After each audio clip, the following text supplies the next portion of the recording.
Isn't it interesting how life continues to be, and you continue to be in it, and you continue to be where you are, and life comes to you. Sometimes it feels like it's coming at you. Life comes to you in perfect response to what you've got going on. And as it does, you are able to continually evaluate. Yes? So, do you think you're overdoing your evaluating or underdoing it? You think you are paying too much attention to life or not enough attention? Do you think you're trying to figure it all out? In other words, getting out ahead of it. That's a big thought, isn't it? Because as much as you've already lived, there is so much that is before you. In fact, almost all of it is before you. Since you're eternal, that makes sense, doesn't it? So, when we encourage you to get out ahead of it, was it sort of twisting your brain into a knot? Or did you not think about it at all? Esther thought about it incessantly. Getting out ahead of it, getting out ahead of it. How far out ahead of it should I be getting? I can't get into the unknown with much satisfaction. She began to notice that she could be general in her getting out ahead of it. I expect to live happily ever after. But do you know what segment intending is? Segment intending is acknowledging that you've entered a new segment. And what is a new segment? It's a new block of time, a new period of being where your intentions have changed ever so slightly from the block of time or from the period of experience that was just before it. For example, if you were to get into your automobile, your vehicle, you've entered a new segment because your intentions have changed. Your intentions in your automobile, if you are driving, may be to be aware of where you're going, to be aware of what's around you, to be aware of the others around you, to be clear-minded, to be happy-hearted, to be flexible and connected and responsive and in love with life. In other words, some of these things you would want to include in every segment, but being in your vehicle includes different intentionality than sitting on your sofa, yes? Choosing a movie, you're entering a new segment. Being in the movie, you've entered a new segment. Someone new walks into the room, you've all entered a new segment. You enter in a new room, you've entered a new segment. So if you are aware that a new segment has begun, then you can think about what your preferences are with that segment. Esther's daughter Tracy often tells the story. Esther heard her tell the story to her own children recently, that when she was in college, she was working as a waitress in a 50s diner. And most often on her way to work, which was 15 or 20 minutes, depending on traffic, not much traffic happening then, she would think about how glad she was to be there and about the customers that would be given to her in her section, and how playful they would be, how happy to be in this playful environment they would be, how nice they would be to interact with, and how much fun she was going to have in interacting with them, and how nice it was going to be to interact with the cooks and the other people that were working in the restaurant. And Tracy noted that when she took the time to do that intentionality for that segment, that it always was a nice evening. But if she just got in her car and went to work and didn't get down the road a little bit with any intention, then she found herself, and this is really the point that we want you to hear, and then off we'll go into whatever you want to talk about. she would find herself reacting, not out ahead of it, reacting to it as it came. So when a not so pleasant customer would be seated in her section, it was hard not to react to it. Anyone would. But if you've gotten out ahead of it and you've asked for the kind of people that you want to interact with, you give the universe the opportunity to yield to you what you're asking for. Now, the universe is always yielding to you what you're asking for. So what good does segment intending do? Segment intending causes you to line up with what you're asking for. It causes you to contemplate what you are looking for. And you know, the specifics of a moment in time are really powerful. When teachers ask you to be present or to acknowledge the power of now, understanding segment intending would, by our estimation, be the very best way to get out ahead of it, to be a vibrational creator, to be preparing the vibrational atmosphere. But it's more about preparing the vibrational atmosphere within you. It's not about controlling the clients, although it does influence what happens. It's about you identifying what your point of attraction is going to be, so that in this segment of your experience, your point of attraction is going to be something that you have particularly identified that you want to emphasize. You see what we're getting at?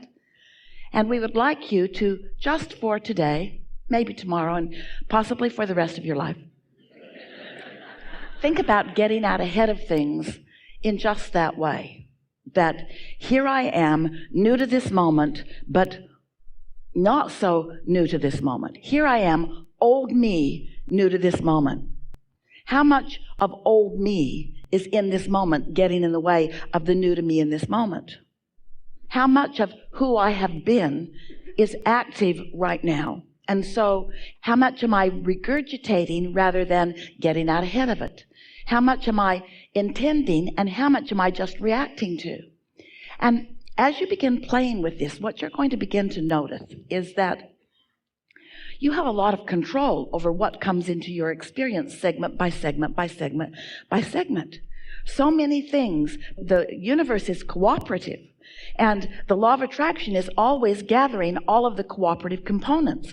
But sometimes, if you're not paying attention, you are not identifying and dictating the components to which you intend to be cooperative. And since it's all about attraction, it's all about attraction, it's all about attraction, it's all about attraction, then don't you want to do whatever you can do to get out ahead of it so that you can be a vibrational offerer who attracts to you what you intend to attract, rather than someone who just sort of stumbles into a moment. That's what we call creating by default, and then reacts to the moment. Because sometimes, and you all are getting pretty good at this, you have your pals, and you have your cooperative components already assigned, and you know who many of them are. You know who you can hang out with and who you can have a pretty darn good time with, because that's just who you usually are together. But we don't want you to be dependent upon any conditions for how you feel in the moment. We want you to get out ahead of it so that the conditions of your moment are responding to the vibration that you have chosen, rather than you waiting until it's extra hard and then trying to segment intend around the reaction that you're having to something. It's not easy to be a physical being in a world where there is so much for you to observe, because the normal human relationship with life is one of reaction. But a life of reaction is not a life of deliberate creation. A life of reaction is not being out ahead of it. A life of reaction is reacting to what is going on. That is not deliberate creation. That is creation by default. So, just thought we'd chew on that just a little bit at the beginning here, because when you decide that you are the creator of your own reality, and you acknowledge that the universe is cooperative and that you have the power to offer a vibration by deliberate intent, and then you practice it segment by segment, which is really easy. As Esther is thinking about getting out ahead of it, she sort of got lost in the out ahead of it. She spent a couple of days really contemplating what is out ahead of it. How big do I want to think? The expansiveness of her future overwhelmed her as she tried to get out ahead, as she tried to think thoughts that she wasn't in very close proximity to. She couldn't make that jump. And so instead of it being an exercise of elation, like going through that portal that we described the other day, it was like standing at the brink of the portal, trying to stick her head through the portal and not knowing what was on the other side of it and not being able to connect with it all. And then she began asking the questions of us. Abraham, what do you mean? What exactly do you mean by getting out ahead of it? And we said, we mean only this simple thing. Don't react to life. Plan it. That's all.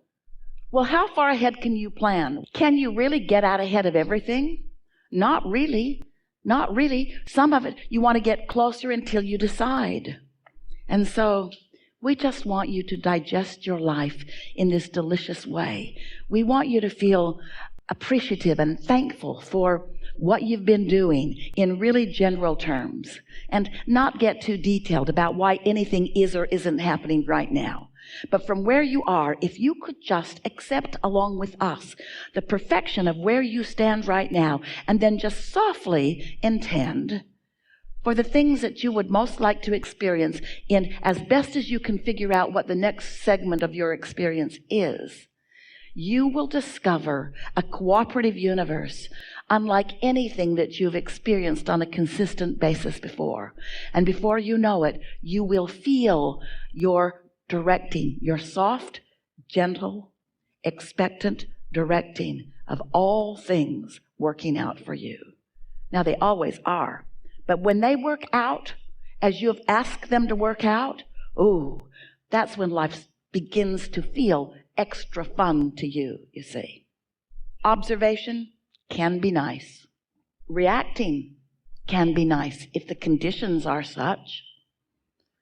But if you allow yourself to be, we love you so much, a lazy responder to conditions, then you can as easily be a responder to a negative condition as you are to a positive condition. In other words, if you decide that you're just a reactor to what's going on, now you got to be like so many people try to be and can't be. You've got to control the conditions to which you are responding. And then everything gets all wonky.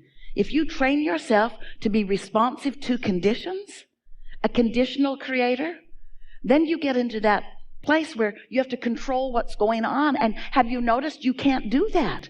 You just can't control the conditions. So if you decide you're not going to be a conditional creator, you're not going to be a reactor or a responder. Instead, you're going to be a get out ahead of You're going to be a segment intender.